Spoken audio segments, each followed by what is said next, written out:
Welcome one and all to part 4 of Champions, our review of Norwich City's EFL Championship 2018-19 season, the part where we might be about to get a little bit excited. I'm PinkUn show and podcast host Michael Bailey. Hello there. And helping us through this relentless 5-part football fest is our very own number wang, Twitter's NCFC numbers, Steve Sanders. How is that not your favourite one, Steve? I think that's the winner so far. Retro Mitchell and Webb reference. I like it.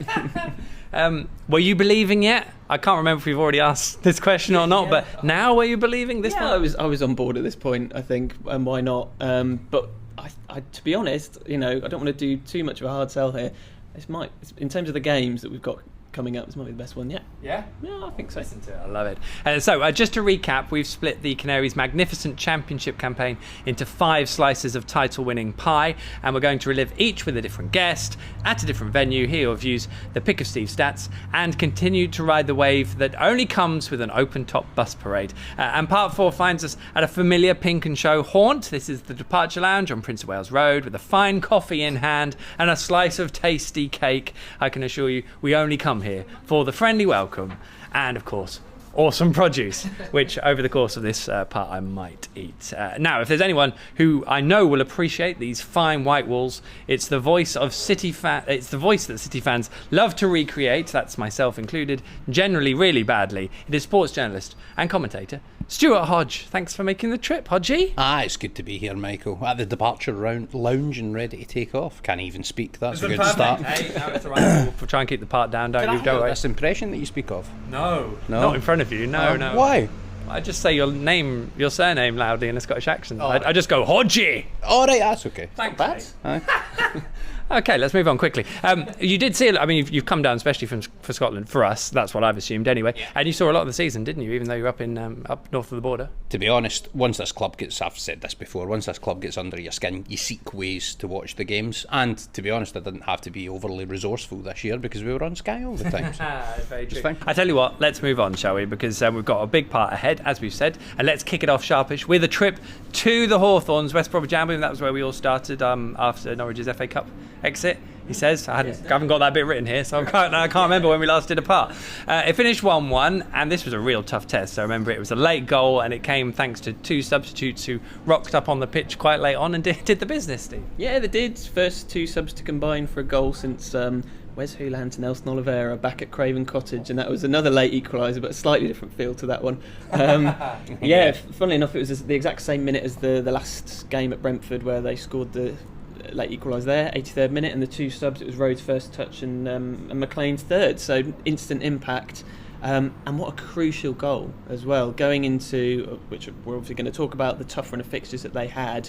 And I seem to remember West Brom would have overtaken them had they won the game, which psychologically would have given them a real boost. But for Jordan to get that late goal, his last for Norwich, was it really? It was his final goal. Gosh. Yeah. So soon after coming on, and so near to the end of the game, I'd say it's up there with one of the most important goals of the season. It was beautifully worked as well, and the point at which probably Kenny McLean, we started getting some momentum about him getting some real first team action. Yeah, that was the chance for him to sort of come back in and really show what he could do. And obviously a lot of frustration built up over the period of being out, being unavailable. I think it was his first league start since the corresponding game at the start of the season, the one we lost 4-3 against the Baggies.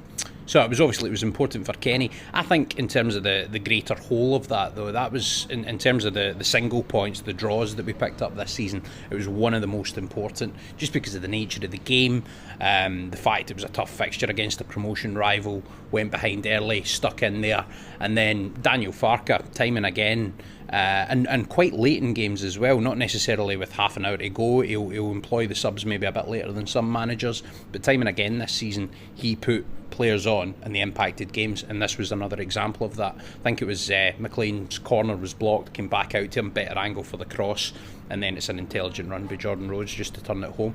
I mean, we've not really talked about it, but you mentioned it, Steve. This run was sort of underpinned. There were a lot of people saying, well, we'll see where we are after these next 5 games, because we'll really get to judge what Norwich City can do. West Brom, Birmingham at home, Sheffield United at home, Leeds away, and then Ipswich at home. It was a phenomenally tough run, of course. And the game at Birmingham... The last bit. Except the last fixture of those 5. Well, we're trying to go. No one's going easy on them. It's true. But the Birmingham game, I mean, promotion rival in terms of the playoffs, and obviously a tough game that Norwich had at their place at the very start of the season. Emi Buendia won that game in the first 40 minutes for me. Absolutely took them apart. It was phenomenal. Got injured. Fortunately, wasn't out for very long. But I think that just underlined the way that Norwich brushed Birmingham in a side where it was a side in a game where you thought, well, out of these games, let's win this one. It was one of the statement wins, to be honest. Yeah, and actually very different to the games that had gone previously. Obviously, the last 2 league home games were Forest and Derby. This was a very different one to that. 3 goals again. In fact, it was the first time they'd scored 3 or more goals in 6 straight home games at Carrow Road, obviously at Carrow Road, since the 60s. And they got the first 3 in the first 25 minutes. So it was one of those again where we went in front and then Che Adams immediately got a goal back, and it was kind of, oh, here we go again. But it was a fast start, and that was something that we weren't used to seeing. And as you say, Emi absolutely at the heart of that. And Tom Tribal got a fantastic headed goal, and this was the point, I think, when Tom was really finding his feet and doing, to be fair, something that I didn't think he would be able to do, which was look a brilliant player as the sole and central holding midfielder. He was covering ground, he looked defensively minded, he was very secure, he was using the ball really well, and actually looked the perfect player for that position, which I guess Tom takes credit for, but also Daniel Farke for improving him to play the role better. Yeah, I think that's both astute points. In fits and starts this season, Tom Tribal really did look like the answer in that role. Unfortunately, I never think he got just maybe the kind of concerted run at it that he needed to really nail it down fully as that's my jersey in the team. But you mentioned Emi Buendia. This was it was a work of art from him for the period of time that he was on the pitch. And Norwich City in that first half were absolutely, and obviously Birmingham got the goal, but they were absolutely relentless. And this was the game. I was watching this game and I thought, my goodness, we're going to win the title here. We are the best team in this division. And obviously we were. Obviously we were. We proved that in a couple of games' time, actually. But Tom Tribal. Yeah, on Tribal. I mean, for me, I know we've talked about unsung heroes a lot.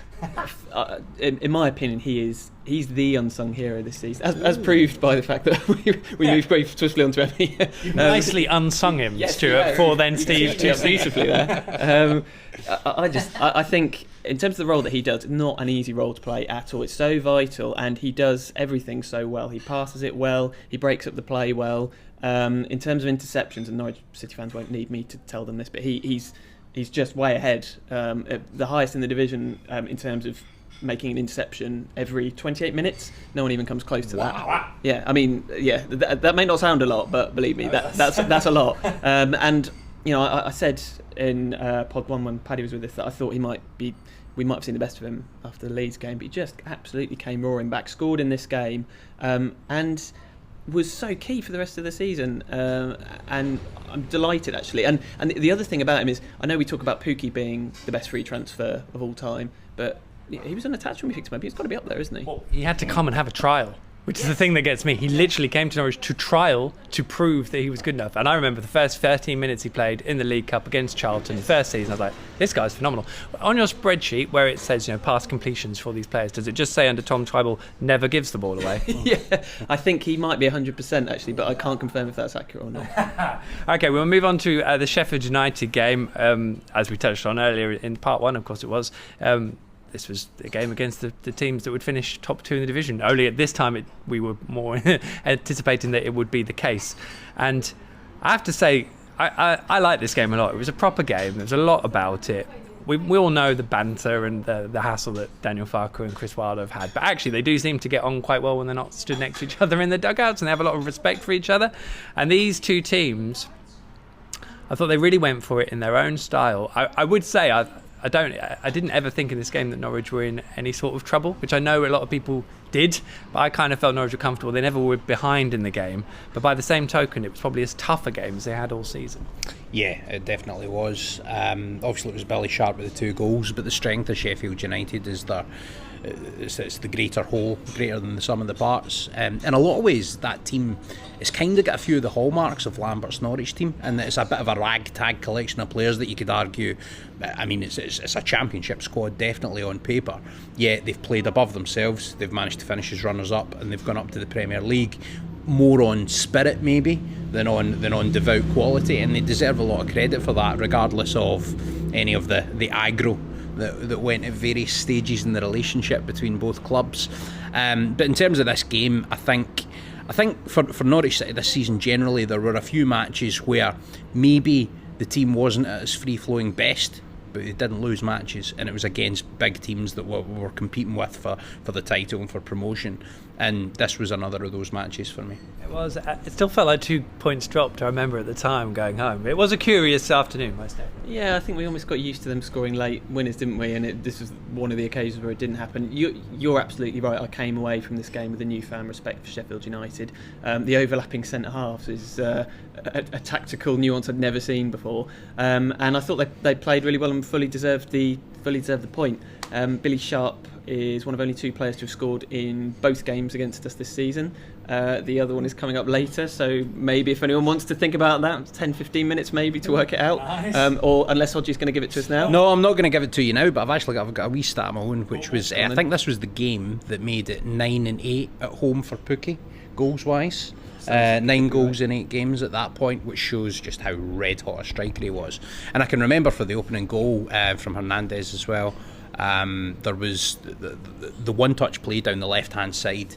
I mean, we had loads of goals like that this season, but that was one of the real cream of the crop, because it was one of those, it was almost like clockwork, the way the cogs in the chain were working. It was one of those goals, that first goal, where you didn't appreciate it at the time. I mean, you knew they were playing well, but you weren't like watching it, and then you sort of see the goal and you have to track it back to actually work out how well it was made. The second Pookie's goal was just a wonderfully taken finish. I remember that match. I just, if you can indulge me for a moment in another stat, just looking for a chance to use this one. So at this point we hadn't kept a clean sheet. It was our longest run for over a year without one, and I thought I'd just have a look at our record in terms of the number we conceded, and we conceded 57, which is quite a lot for a team that have gone up, more than any side since to have got promoted since Huddersfield in 16-17. They let in 58.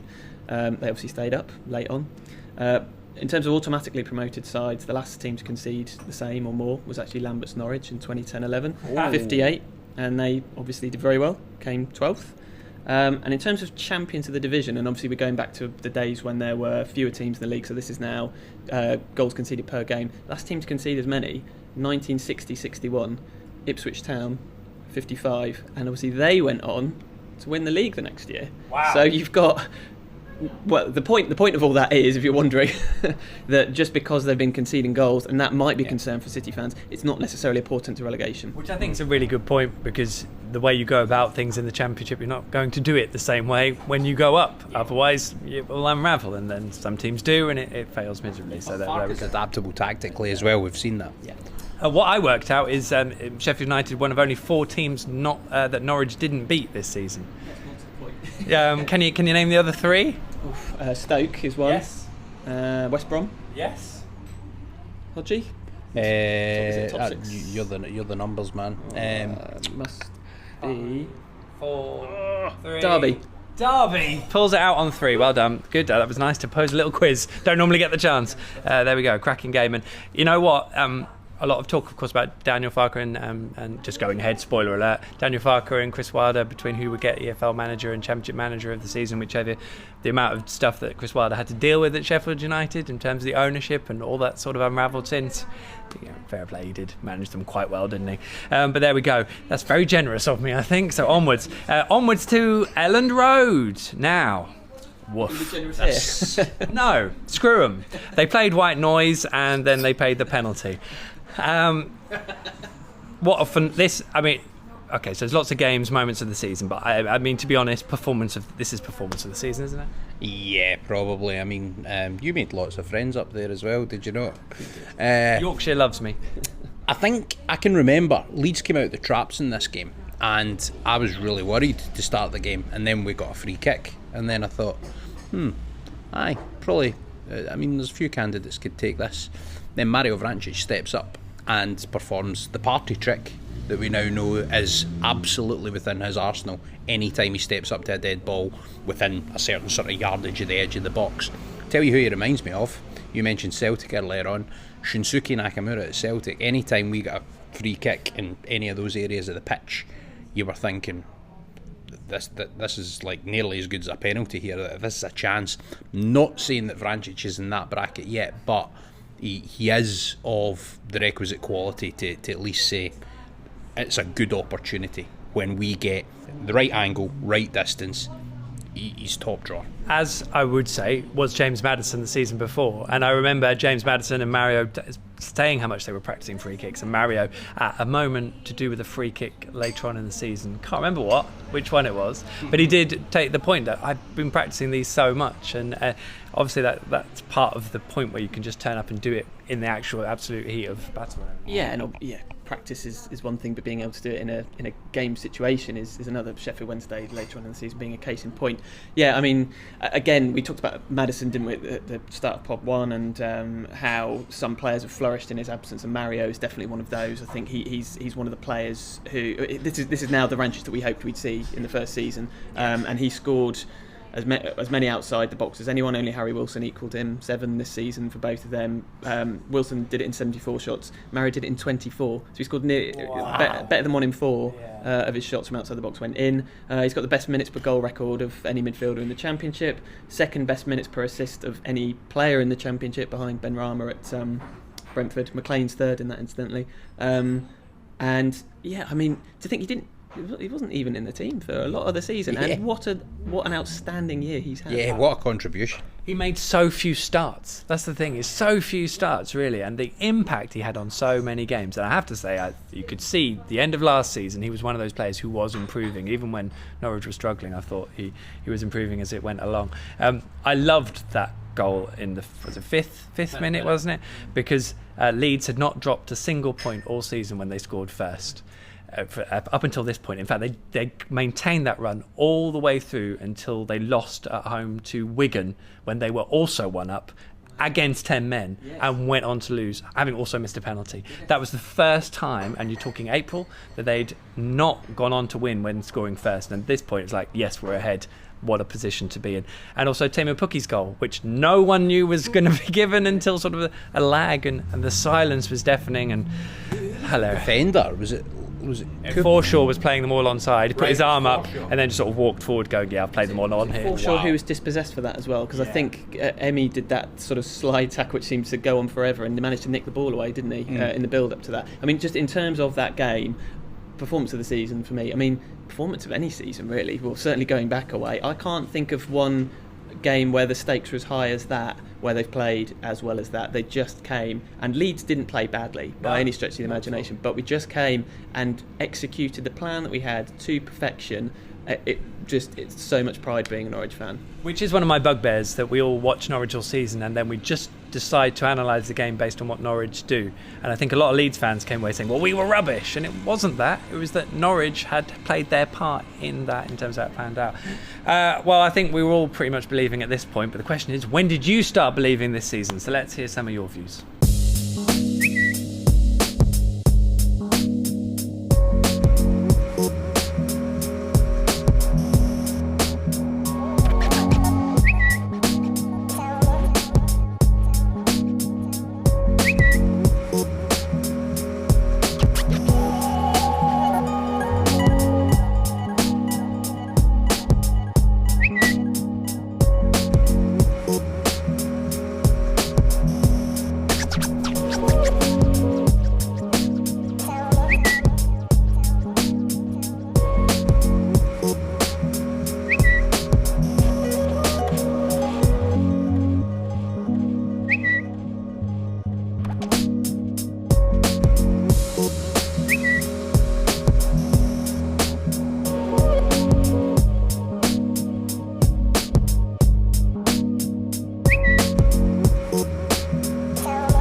back on it then with the it's such a tough run, as we're sort of saying. Well, if we could maybe draw these games or not lose too many and still be involved, then happy days. You then get to turn up against the side bottom of the division. Happens to be Paul Lambert in charge now. They happen to be your nearest and dearest, and they're having one of the worst seasons in Championship living memory. And we were still all really nervous about it.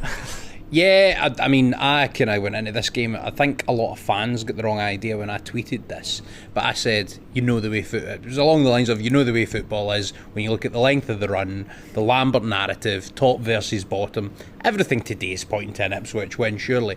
And I mean, sometimes the irony of football comes to bear, but logic won on this occasion. I mean, we were ahead within 90 seconds, I think, and I can't really remember a derby, and this is partly because it's not a Mick McCarthy Ipswich who would always kind of make themselves hard to beat and all the rest of it.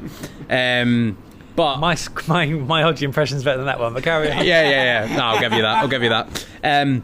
But that Ipswich team, I mean, it was the way that we dominated them, but we also did it with a poise, and we were executing it with, I don't know, a creative freedom that shouldn't be. You shouldn't have that in a derby. You shouldn't be able to do that, and that is, I mean, you've obviously got the 5-1 game, but that is, other than that, as embarrassing a going over as Ipswich Town have had from Norwich City. I think because the irony is a few people were sort of watching, they've done quite well here, whereas they were never really in the game. I mean, it was one of those where, and there would seem to be a lot of these from Ipswich fans this season, where they seem to, and from Lambert as well, incidentally, where they kind of said, we've played better than that scoreline suggests, and often that's a typical phrase of a team that's not really doing very well. And when Hernandez scored after, inside 80 seconds, I think, wasn't it? You kind of felt from that point onwards it was always going to be our day. And obviously the Lambert red card just made it all the better. First official red card for a manager at Carrow Road. Oh, was it? That's a good stat. Yeah. I never knew that. Paul Lambert has become a parody of himself. Right, he's basically become, I mean, I can remember when he was in charge at Norwich and he would do the fans are brilliant, the players are brilliant, right? And now it's all right doing that with a team that's like going to get promoted, right? But if you start doing all that, these fans, they're absolutely fantastic, and these players, they're giving everything for me. Yeah, mate, you're rock bottom of the division, having a historically bad season. I just think he's a busted flush, to be honest. And as soon as he started coming out with that, I remember thinking, well, he said this when he was at Stoke last year. He said, we're doing much better than our performances suggest. And they got relegated. And it never got any better. And it was only ever going to go the same way. The interesting thing for me, and we obviously know Paul Lambert from when he was here, and he would say things like when Norwich came up against Colchester, it's all about them, it's not about me. But you'd know behind the scenes he was winding up. And then it would all come off and everyone would be happy and nothing would be said of it. This was the first time where he just unravelled. I mean, he played it all. It doesn't matter. I don't care. It's not about them. It's about us, blah, blah, blah. And then it was not going right, to the point where some people think he did it deliberately and just wound everything up before half time. I don't think he did. I think he just lost control. And, little insight for you. Paul Lambert didn't want us or any Norwich media to go to his pre-match press conference ahead of the derby. Eventually that happened and we were allowed in, and then you'll see the sort of frosty reception it's got. I just did not have the control and calmness, but he also didn't have the side to really back up that kind of reaction. A couple of wee points in that. On the kind of busted flush element, is he a different man when he's not got Culverhouse beside him? Because I think in a lot of great managerial teams it's a duo or a trio sometimes. I think of Martin O'Neill with John Robertson, Steve Walford, for example, worked really well. But Lambert, who pretty much his managerial identity is based in Martin O'Neill, seems to be, without his sort of main lieutenant, doesn't seem to be the same force. And yeah, I think you're right about the kind of loss of control. And what about Daniel Farker with it? And then the wink. Yeah. Most famous wink of the season. Probably. I just wanted to throw, because I think we've kind of held back for long enough. We've been quite fair on Ipswich. I just wanted to throw a few in, because I've been asked a few times, has there ever been two divisions between the two clubs? The answer is no, so this will be the first time that's ever happened. It's also the biggest ever points gap between two clubs when they're competing in the same division. That's probably no great surprise. Wow. Of any teams? No. Of these two. Yeah, it could be of any teams. No, surely it can't. Before this season, in fact, Norwich and Ipswich had never been top and bottom at the same time in either order, but now there's been 133 days this season where that's been the case, and this is my favourite one. Norwich City have had more wins in Yorkshire this season than Ipswich have had in Suffolk. That's not bad, is it? That sings to my heart in both ways, so fantastic. I love that one. Mick McCarthy of the Poor Impression would be quite happy with that stat, I think, somewhere as well. I think he's had his say on a few bits and pieces from that. Well, there we go. That is Ipswich done for this season and certainly next. Moving on. Oh, I've done that a bit too soon, haven't I? I just did it for effect in the end. There we go. Now, we're all reeling at how brilliantly it's all going. Everything's going so swimmingly. And then, lo and behold, Norwich lose a game and lose away from home. Two very rare occasions. Alec Neil did the job with a Preston side that actually fell away late on, but it kind of kept things sustained for a fair amount of time during the season. And I suppose it was always going to happen when the defeat came. There were going to be question marks. It was a little bit unfortunate, but in this element, but I can't remember if we felt a little bit whether it just needed some freshening up, and Daniel relentlessly stuck to his team a lot of the time. Yeah, Daniel's one of those. He's kind of old-fashioned in that way. Like if the 11's winning, he tends to stick with it unless he's got reason not to. There was a couple of reasons I kind of thought this might be coming. Number one, it was my birthday. So, like, usually the teams that I support don't play well on my birthday. That's just that's just a given. Out the window. Get some stats on that for next season. Alec Neil is a guy that loves to prove a point. And I'm sure that he knew Norwich were having a really good season. They were a really good team, and he would have had his team right up for this one. So I think that's a factor. Plus, Preston were in good form. I don't think they'd been beaten in the league since New Year's Day before that. So it was always going to be a tough game for Norwich City. And it was just one of those nights where we weren't... I remember Timu Pukki had a really good game. His movement was excellent. But I think the rest of the pieces it wasn't quite at it. It was just a wee bit off. And in a 46-game season, you're going to have nights like that. So I think this was just one of those nights. I mean, they went 2-0 down quite early. Emi Buendia was a little bit naive, probably, rather than unlucky with the penalty. And there was a goal before that, which I can't really remember, to be honest. And Alan Brown's ridiculous goal kind of killed it off from a very good player. Brown hit the bar, didn't he? And then Maguire followed him. But yeah, it was one of those where you kind of think the goal would have been nicer if he'd scored that rather than it going in, because at least you can hold your hands up and say there's nothing we could have done about that. Yeah, I mean, you alluded to the too early goal. I think that was kind of what did it. They were just chasing from too early. In fact, I think it was Davis who scored the header in the second minute. That was the earliest we conceded all season. But Declan Rudd made more saves than any other goalkeeper against us all year. So it's not. We had plenty of chances. One of those, of course, being a penalty, which we'll come into in a sec. And the other thing I didn't mention after the Leeds game is that was our joint longest away run without defeat in our history in the league. So it was 13 games, and the previous one, of course, was also under Alec Neil, and it was Neil that ended this run. So there's a kind of a bit of symmetry there. But Stu's absolutely right. It was just one of those where you will get those games in a season. Even in a season where you win the league, there will be some that just don't go your way, and it was one of those. Something about the number 13 as well. 13 games, and then the 13th of February. So that's always the way. And I remember Alec Neil talking to us after the game, just saying, Timu Pukki, best striker in the Championship. And that was when it started to twig that all these people look at him and just think his movement, everything about him is just another level. Of course, you mentioned Declan Rudd.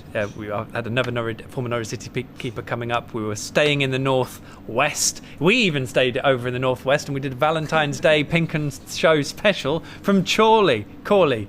Can't even remember. Well, what a place. What a place to, it was. Dave Freezer and Paddy Devitt are still wearing the scars of having to do a PinkUn show covered in petals, but there we go. But yeah, you mentioned there was something else that these two games had in common, apart from the result, not the result, but there were missed penalties, and was it Marco Stiepermann at Preston? It was Marco at Preston, and it was Kenny McLean at Bolton, which I couldn't sort of work out. At that point, we were 4-0 up, and I couldn't work out whether so we'll let him off. But I couldn't work out whether it was just a case of he's someone that hasn't missed yet, or let's get him a goal because he's just come back from injury. It weren't. I mean, none of them are great pens. I think maybe Stiepermann's was the best of the bunch. But yeah, just looking at the penalty misses that we've had, and the records that have followed since then, it was something that I kind of had a look at the time. Quite incredible, obviously, the fact that we missed 6 pens, but the fact that Rose, after West Brom, scored in his next fixture against Sheffield United, then missed against Brentford again and scored 2 against Villa. Vrancic missed it Wednesday and got 2 assists by the end of the next game. I think the following one was Millwall. It was Millwall, in fact. Pukki scored later after missing against Millwall and in the following game. And then Stiepermann scored at Bolton, and McLean scored 2 in his next game, which obviously we're going to come to. So quite amazing that in those 6 penalty misses, the players then bounce back so quickly to kind of impact on the next fixtures. It was quite funny because it was sort of becoming a joke by Preston, because I think Daniel Farke was giving it to players. I think Stiepermann did it like 26 penalties in training and scored them all, and then something like that.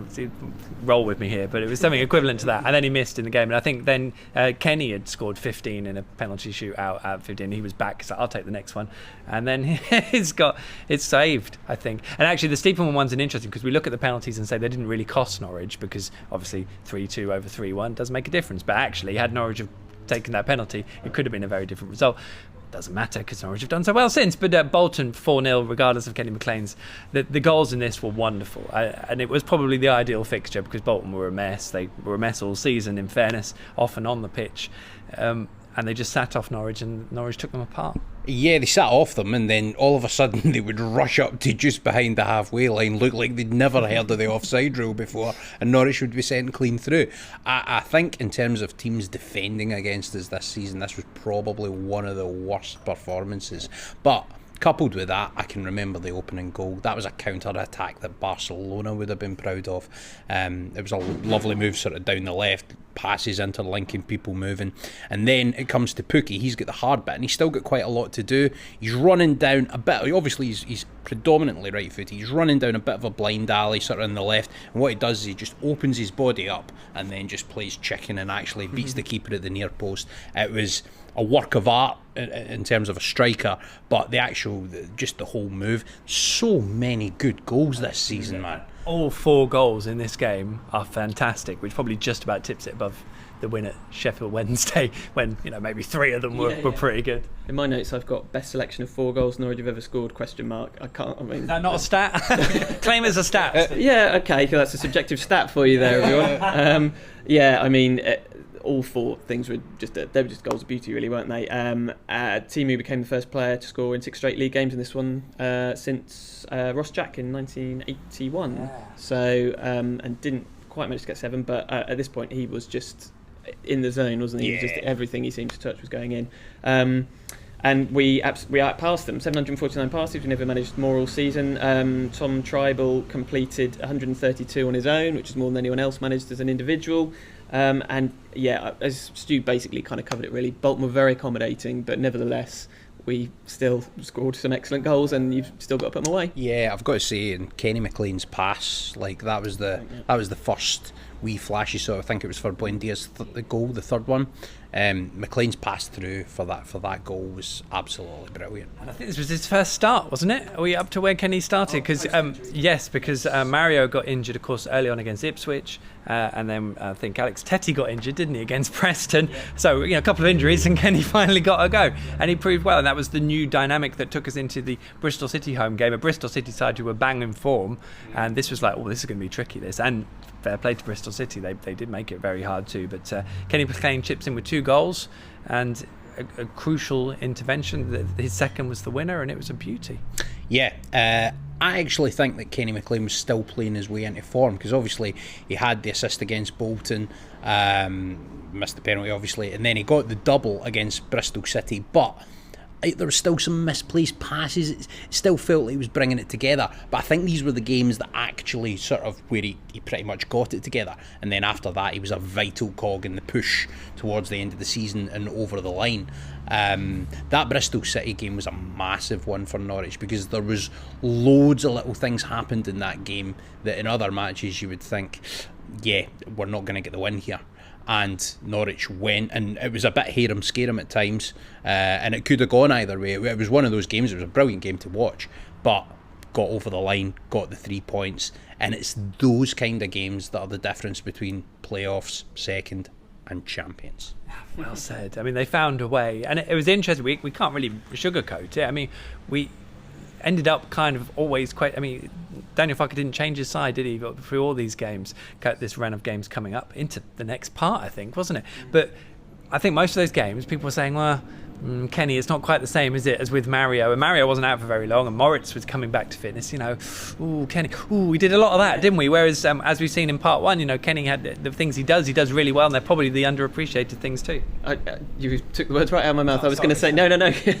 We're obviously on the same wavelength. I was going to say he's not fully appreciated until he donned the mayor's hat and started drinking Mad Dog 2020. A lot of Mad Dog 2020. Because there were those constant comparisons to Leitner and Vrancic, comparisons that we were obviously making in the first part of this podcast. But to be honest, I was making those noises in this game. I think during the game, in what turned out to be a number of bad predictions for me, I was kind of saying, don't think he's giving us what Vrancic did. But ended up the hero, scored 2 goals in this one. And until he got injured in the final game against Villa, he played every minute between that Bolton game and another player that Farke obviously really appreciates what he does.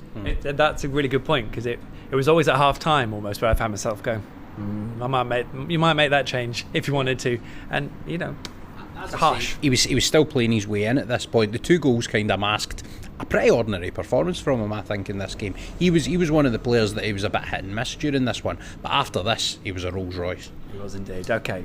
Before we move on, just because I've teed it up, yes. I don't know did you get it at home? The other player, Callum O'Dowda, scored against us home and away, and actually played really well and scored 2 good goals in both games. The goal at Carrow Road was an absolute belter. And also, because Stu kind of teed up, this was the final 3 p.m. kickoff of the season at Carrow Road in mid-February, on a Saturday, yeah. So, thanks, Sky. Lucky Sky. By the way, it was a great goal by Callum O'Dowda. Was shocking defending, by the way, having just scored. I'll just add that in, but there we go.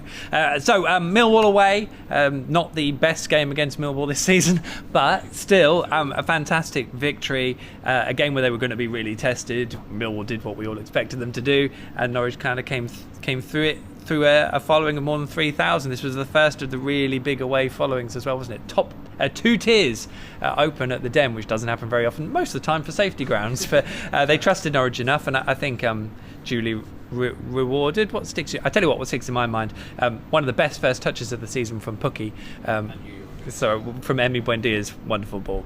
Yeah, I can remember your tweeting after it. You were absolutely gushing.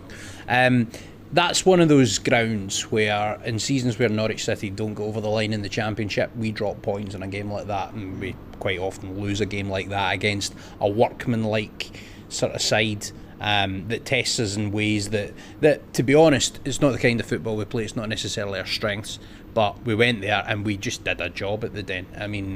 I think one of the goals definitely was from a corner. Was it Zimmerman?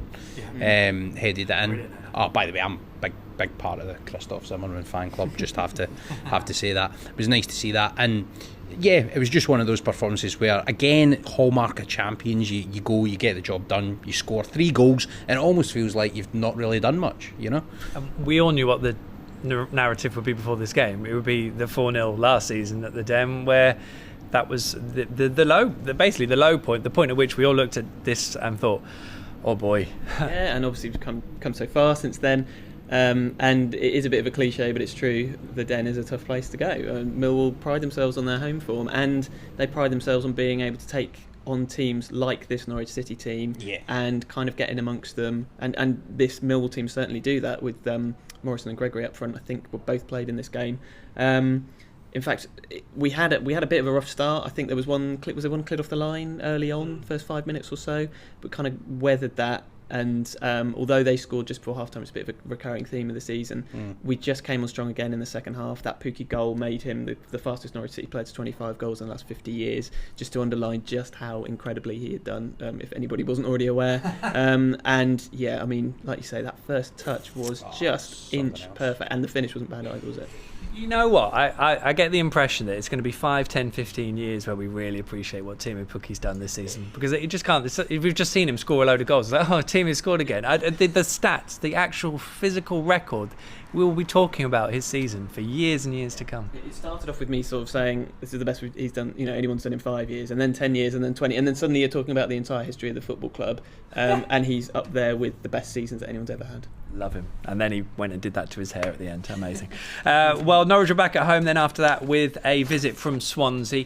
Now, this was an interesting one because this was the point at which Norwich had to go first, and the Sky game started to dictate the almost the ebbs and flows of the promotion race, never mind the title race. A wonderful goal from Emi Buendia. Just a magic one to watch. We all know the angle of the slow-mo from behind the shot.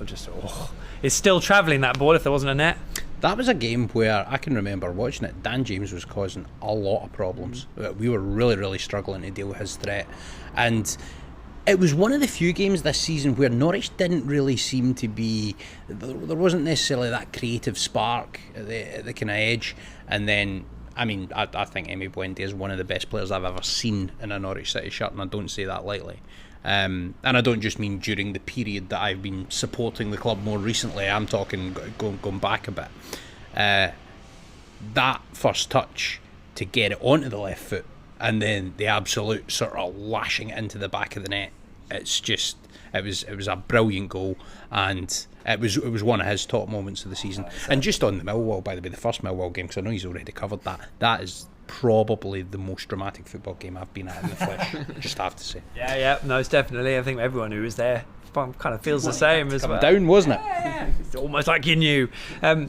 What I would say, I mean, there was a little bit of edge in the crowd for this game, wasn't it? It was just when it was starting to dawn, probably the transition from, oh, we're great, we'll just keep winning, everything's brilliant, to, oh God, we could win something. Oh no. And that was probably epitomised by that first half. Tim Krul was hassled by Dan James, who said pretty heavily, and the crowd weren't taking very well to that. You know, we're fine while there was nothing on it, and now there's loads on it. What are we going to do? Yeah, and I mean, Dan James is absolutely rapid, isn't he? The likes of which I don't think we've seen for a few years. So quick. And when I don't know if this happens at all grounds, but when a keeper has a nervy moment, suddenly that Carrow Road just gets jittery, doesn't it? And that happened a couple of times this season with Crawl. It definitely happened in this game.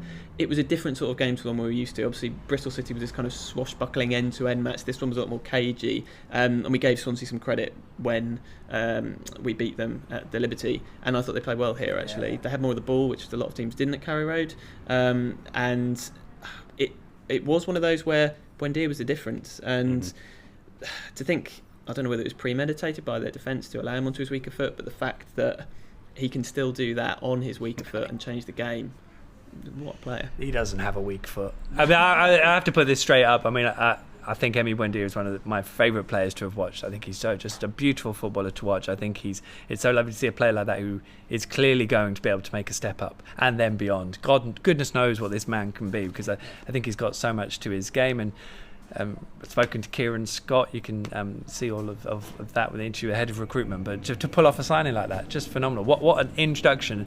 At the start of the season, you know, people weren't sure because you just don't know who these players are. You took a tweet of mine when I said that he'd done a really good job for me in a Football Manager game, and I remember you saying, well, that's a ringing endorsement if ever there was one, or words to that effect. And Emi Buendia, he's special. I believe he'll play for Argentina. That's how good he is. If I could steal a line from Hodge's hacks at the start of the season, I might as well make a hat-trick of impressions, right? Yeah, go on. Yeah. Buen dia is Spanish for good day, and I predict that Emi will have lots of good days this season for City. Good. So you don't even need the clip, Tony. It's fine. Yes. Well, this guy's the one who said it, so slightly cheesy but very prescient, I thought. Yeah, I like Emi Buendia. I'll gush more about him in a minute. But yeah, I mean, key thing from the Swansea game for me was the key takeaway was it was another game where in other seasons you don't pull out the win, but this was a game where it wasn't about the character, it wasn't about all these things like, yeah, they've scored just before half-time, yeah, they've scored straight after us, yeah, we're not going to let that affect us. This was a game where it was needing something, and there was a moment of individual class that won it. I'll just add, I had a real bugbear with Norwich conceding in the last 5 minutes of the first half or first 5 of the second. It was the only time across the 90 minutes where they were in a significant a negative goal difference. I don't know why that is, but it's something they might need to sort out. But it did really wind me up. So it's nice that Norwich, I think, did something different in this. I can't remember what minute it was the goal. Was it 52, 55? It was just after that period, wasn't it? But something like that. So they got away with it. Well, the other thing I'll add, Swansea were very good. Obviously, they're not going to get to enjoy that anymore with Graham Potter, I don't think. But they were very good for a period, but they couldn't sustain it for the entire 90 minutes. And I think a lot of sides, however well they played, they couldn't do what they were doing for long enough to beat Norwich. Generally, was the case. Have you got some more Emi Buendia love? First of all, 54th minute. Just that was the one. I had to check that. No assists in this game, but Buendia did break the record for assists in the 21st century in one season. This was across all competitions, so I don't know if Hux is watching, but I think Hux still holds the league record for a single season. But Emi got 17 across the entire season, which takes some doing. When you look at the names on that list and who he's ahead of, you can see what a special season he had. The other thing about Emi, just to quickly add, is that we won every single game that he scored in. Seven games he scored in, and we won all of them.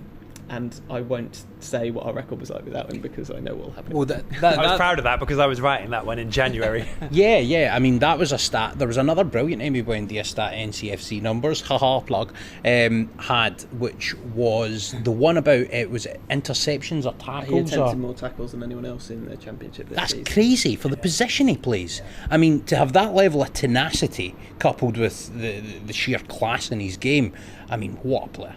I have to say, when later on in the season, he's out for 3 games, by the way, spoiler alert, that was the thing Norwich so clearly missed, was the ability so successfully to win the ball high up.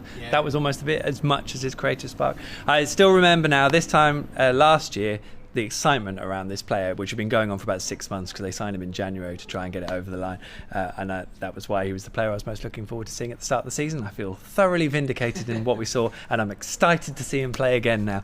There we go. Let's have a quick look at the table, shall we, just before we go. This is after 36 games. Move your flapjack, Steve, that's the way. Norwich proudly on top, 2 points clear of Leeds, 4 of Sheffield United, and obviously a real shape to the table, unless you're a Middlesbrough fan, obviously. But I suppose we were all thinking it was pretty likely that Norwich would finish in the top 2, but daren't say it. Yeah, do you know what I'm just looking at? Aston Villa not in the top 12 at this point, which just goes to show the sheer meteoric sort of rise they had towards the end of the season under Dean Smith. Norwich beat them too. There we go. I think we're done. That is part 4 done. We are nearly there, everyone, nearly there. Our final part follows, back at the home of our football hearts, and with someone lucky enough to turn out for this fantastic football club. He was pretty talented with it too, I would say. Until then, a big thanks to Stuart Hodge. Can you believe the turnaround, Hodgie, in all this? No, it's kind of staggering, isn't it? But I think we're on an upward trajectory at the moment. It's just going to keep going. Let's hope so. Your hero of the last year? I know we've just sort of gushed over him, but Emi Buendia is my favourite player. But someone that I've not mentioned is Max Aarons. Before coming in today, I obviously rewatched all of these games again, and there was a period where Max Aarons was pretty much unplayable for any team in this division, and to play with that level of maturity and quality, it's just quite staggering. And the Vrancic free kick goal, by the way, one of the things I noticed after that is he was going over and he was pulling Vrancic back from the crowd, right? This young kid, teenager, right? And he's basically saying, right, don't get yourself a foolish yellow card, come back for the crowd, keep the head screwed on.